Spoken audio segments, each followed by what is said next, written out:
Opa, vamos lá? Questão de 2015. Veja só. Borbulha-se gás cloro em solução aquosa diluída de hidróxido de sódio a 25 graus Celsius. Assinale a opção que contém apenas produtos clorados resultantes. Pronto. Esse tipo de questão para o ITA e esse tipo de questão para o IME não é incomum. Aliás, é muito comum. Se você for pegar algumas dicas de ex-alunos, por exemplo, pode perguntar para qualquer ex-aluno que já foi aprovado no ITA ou no IME se tem uma parte de inorgânica que você deve dominar bem direitinho. Claro que todas as outras partes são necessárias, mas essa é uma das mais importantes, que é a parte de reações de desproporcionamento. Reação de desproporcionamento? O que é isso? Nada mais é do que uma reação de oxirredução.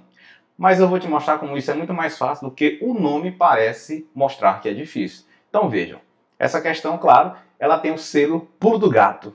Selo pulo do gato?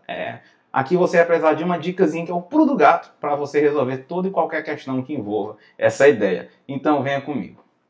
Bem, essa questão está falando do cloro, mas eu quero pedir licença e falar dos demais representantes de sua família, claro. Se nós formos levar em conta onde o cloro está localizado, na família 7A, chamada grupo 17, ou família dos halogênios, nós temos ali flúor, cloro, bromo e iodo. Nós sabemos que todos ali são formados por moléculas diatômicas, eu estou falando dos halogênios, o flúor, o cloro, o bromo e o iodo, moléculas F2, Cl2, Br2 e 2. Relembrando para a sua prova do ITA e do IME, flúor e cloro são gases em condições ambientes, bromo é um ametal líquido e iodo é um sólido. Essa diferença no estado físico, ela se perpetua pelo fato de, quando eu venho do flúor até o iodo, eu tenho um aumento do raio atômico. Eu estou descendo a tabela, na coluna da tabela periódica de cima para baixo, ou seja, flúor, cloro, bromo e iodo. Eu estou aumentando o número de camadas eletrônicas, eu estou aumentando o raio atômico. Como todo mundo ali é apolar, e aí já é uma dica para a questão, como todos ali são apolares, era difícil de se esperar que algum deles reagisse ou, por exemplo, se solubilizasse em água, porque todos são apolares. Mas o que ocorre de fato é que dos 4 halogênios, flúor, cloro, bromo e iodo, quem de fato não vai apresentar reação de desproporcionamento, porque não tem nenhuma solubilidade em água, será apenas o flúor e o iodo. Já o caso do cloro e do bromo, eles apresentam reações de desproporcionamento, ou seja, uma reação de oxirredução. Ou seja, eu estou falando para você que o cloro e o bromo já apresentam uma certa solubilidade, mesmo sendo apolares. Essa certa solubilidade deles em água faz com que surja esse tipo de reação de oxirredução, chamado de desproporcionamento. O que é um desproporcionamento? É quando um elemento vai sofrer automaticamente oxidação e redução. Veja só, quando eu borbulho gás cloro em água em condição ambiente, ou seja, em temperaturas amenas, eu produzo o HClO e o HCl, ou seja, eu tenho o ácido clorídrico e eu tenho aqui o carinha que vai ser responsável por originar aquele ânion que é o hipoclorito. Então isso aqui é o ácido hipocloroso. Pronto, isso é o que acontece. Veja que aqui o cloro, o NOx, era 0, aqui no hipocloroso agora o NOx é mais 1 e no ácido clorídrico o NOx é menos 1. Ou seja, o cloro desproporcionou-se, sofrendo de 0 para mais 1, oxidação, e de 0 para menos 1, uma redução. Pronto. Isso que é cobrado até lá na parte de balanceamento. Quando você pega o livro do Ricardo Felter, por exemplo, aquela edição laranja, a 4ª edição do primeiro ano, você tem lá a parte de balanceamento e tem uma parte chamada de casos especiais de balanceamento. E tem um caso chamado de redox, auto-redox. Auto-redox nada mais, nada menos é isso. Bem, mas vamos adiante.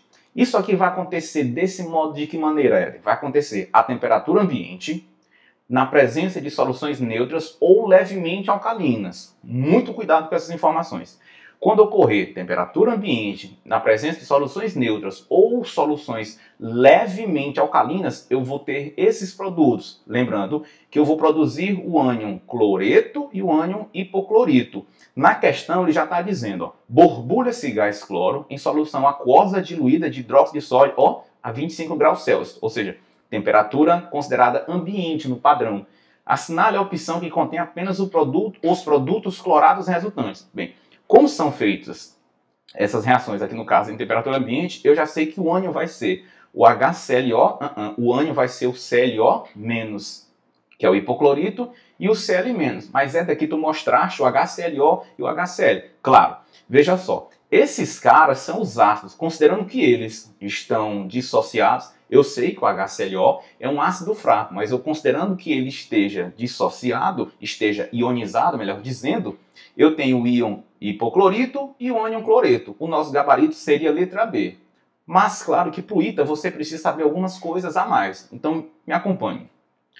Eu posso ter, na presença do próprio NaOH, ele pode falar isso aqui, ó. Gás cloro na presença de NaOH diluído é a mesma história. Eu vou produzir o ânion hipoclorito e o ânion cloreto. Só que como eu tenho na presença de soda cáustica, hidróxido de sódio, NaOH, eu vou produzir o hipoclorito de sódio e o cloreto de sódio. Como aqui são sais solúveis, eu vou ter uma fácil dissolução. Eu vou ter uma fácil separação dos íons Na+, Cl-O-, Na+, Cl-. Então, cuidado que é isso aqui que costuma vir nas provas que ele quer. Quais os produtos resultantes do borbulhamento de gás cloro em solução diluída de hidróxido de sódio? O ânion hipoclorito e o ânion cloreto. Só que é o hipoclorito de sódio e o cloreto de sódio. Esse nome hipoclorito de sódio, ele não é incomum em nossa vida e nosso dia a dia, até porque nós o temos até em água sanitária, por exemplo. Então, pegando essa dica, essa carona, eu vou te mostrar mais uma coisinha interessante. Veja só. Vamos falar um pouquinho do poder bactericida. O gabarito ficou letra B de biscoito Richester. O que é o poder bactericida? O poder bactericida é justamente pela presença desse ânion hipoclorito. Esse ânion hipoclorito, ele vai se desmembrar em ânion cloreto e oxigênio atômico ou oxigênio nascente. Filho, esse oxigênio aqui, que está dentro do colchete, ele é um oxigênio que não está ligado a ninguém. Ele é um cara que está precisando fazer ligações químicas. Ele estava ligado, mas alguém o desmembrou. Então ele precisa se ligar a alguém. Então esse cara, ele é muito reativo, ele é muito louco. Onde ele encontrar uma molécula, ele vai atacar. Por isso que ele é utilizado como poder bactericida do ânion hipoclorito, porque é ele que vai atacar, por exemplo, até as membranas das bactérias, as membranas celulares. Então é isso que acontece? É isso que acontece. Então quando eu coloco, por exemplo, hipoclorito de sódio, água sanitária, o que eu estou colocando na realidade ali é o ânion hipoclorito, que vai se decompor em ânion cloreto e oxigênio atômico. Esse cara é que vai atacar essas bactérias, esses micro-organismos. Mas claro que você talvez já ouviu falar nisso aqui, ó.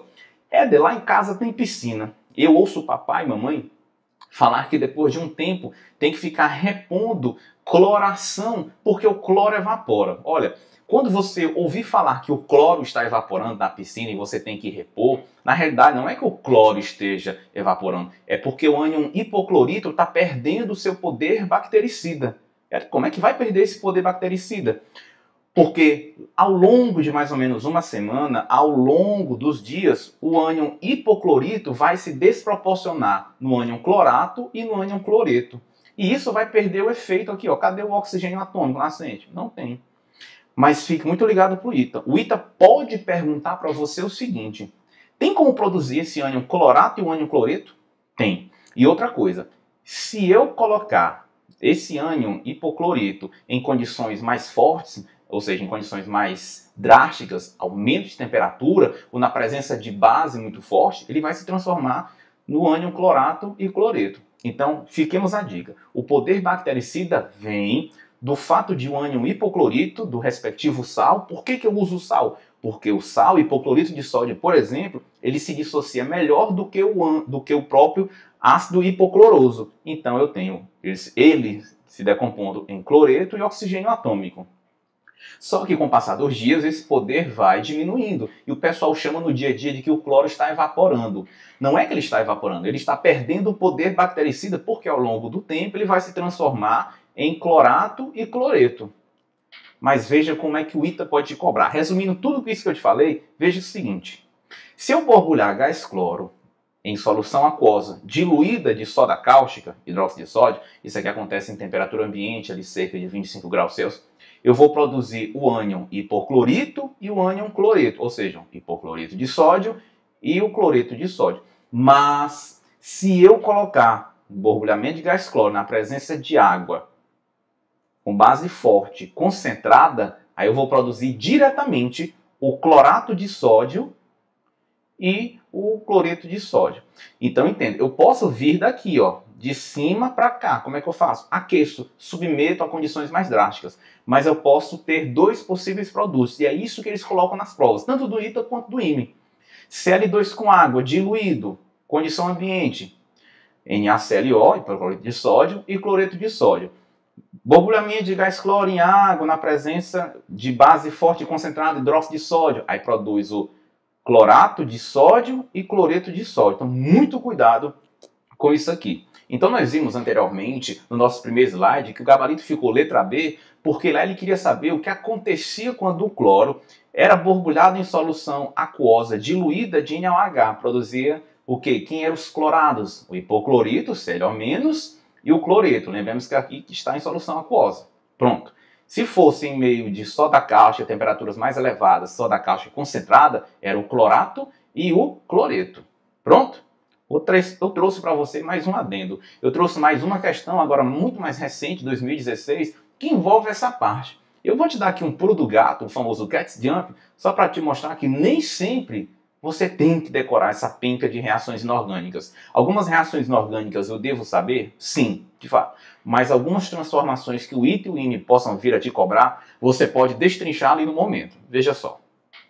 O ácido hipocloroso, ou seja, o HClO, sofre, em solução aquosa, 3 diferentes processos de transformação que ocorrem de forma independente. Escreva as equações balanceadas, que representam as reações químicas que ocorrem nas seguintes condições. Sob a ação da luz, então eu já vou imaginar que é uma decomposição, luz solar direta, ou na presença de sais de cobalto como catalisador. Aqui eu não vou produzir dois produtos diferentes. Aqui é o mesmo produto. Eu posso ter esses produtos tanto na presença da ação direta da luz solar, como se eu tivesse na presença de sais de cobalto, 2+. Como é que vai ser isso? Vamos lá só ler todas. Letra B. Reação ocorrendo na presença de cloreto de cálcio como substância desidratante. Ora, se essa substância é desidratante, então ela vai provocar a perda de moléculas de água nesse ácido hipocloroso. Eu tenho que dar um jeito. E letra C, sob a ação de calor. Então vamos lá. Letra A, sob a ação da luz solar direta ou na presença de sais de cobalto como catalisador. Quando essa luz solar ela bate, o que é que acontece? Eu imagino que seja uma decomposição. Então vai acontecer isso aqui. Eu vou ter o ácido hipocloroso, eu vou decompô-lo em HCl e gás oxigênio. Mas isso aqui no slide anterior, tu mostrou que aquela decomposição libera oxigênio atômico. Cuidado. Se você enfrentar esse ano, por exemplo, na sua prova do ITA ou do IME, que ele esteja falando uma decomposição que gera o poder bactericida, aí aqui não seria o O2, seria quem? O O de oxigênio atômico. Mas como ele não falou nada, ele não trouxe nenhuma informação que pudesse levar a ideia de que há a formação de um produto bactericida, então aqui é uma decomposição normal. Ou seja, o ácido hipocloroso, HClO, decompõe-se em 2 mols de HCl mais 1 mol de O2. Então isso acontece luz solar ou cobalto 2+. Pronto. Letra B. Reação ocorrendo na presença de CaCl2 como substância desidratante. Aí você diz assim, putz, velho, eu não sei. HClO, ele é demonstrado HOCl, a sua estrutura. Eu sei que esse hidrogênio é ionizado, porque está ligado a um elemento muito eletronegativo.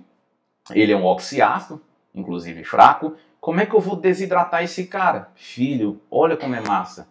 Se eu tenho cloreto de cálcio, ele é o agente desidratante. Ele vai provocar a desidratação. Perceba que esse cara aqui, para 1 mol desse composto, eu não consigo desidratar, porque só tem... Vamos imaginar que eu arranco isso aqui, HO. Beleza, cadê o outro hidrogênio da água? H2O. Então o que é que eu faço? Olha o pulo do gato aí. Olha o Cat's Jump. Olha o pulo do gato. Eu vou desidratar. Então o que é que eu vou imaginar? Eu vou acrescentar outra molécula de água. Se é uma desidratação, tem que perder molécula de água. Só com uma não dava. Então o que eu fiz? 2 moléculas. Com 2 moléculas, já retiro aqui, ó. HOH. Sobra o que, filho? Cl2O. Mais a própria água. Pronto. Olha o pulo do gato aí, cara. Que massa. Que questão massa. E quase toda a química inorgânica, por mais engraçado que pareça, muita parte dela você faz com esse raciocínio. Entenda, claro que isso aqui você vai se acostumando e você vai estar refazendo as provas muito mais recentes, você vai perceber que geralmente eles estão sempre pedindo quase a mesma coisa, só que de outras palavras. E letra C de churrasco da aprovação, que é o que está por vir, o seu, claro, sob ação de calor. Bem, sob ação de calor, o que é que eu vou fazer? Temperaturas altas. Então, aquilo que eu te mostrei no slide anterior era, em condições ambientes, era HClO mais HCl. Se eu aumentar a temperatura ou na presença de NaOH concentrado, eu produzo o HClO3 mais HCl. Eu pensei que o calor fosse decompô-lo como HCl. Não. Aqui ele está dizendo sob a ação do calor. São três formas diferentes. O que você fez aqui não pode ser o mesmo esquema aqui, porque diz que são três formas diferentes. Então, aquele slide anterior que eu te mostrei, que tem lá Cl2 mais NaOH em temperatura ambiente ou na presença de solução diluída de NaOH, produz HClO mais HCl. Em temperaturas elevadas ou na presença de solução concentrada de NaOH, produz-se o HClO, o ácido clórico, mais o HCl. Se ele pedisse só os ânions, Cl- o ânion clorato e o Cl-. Pronto.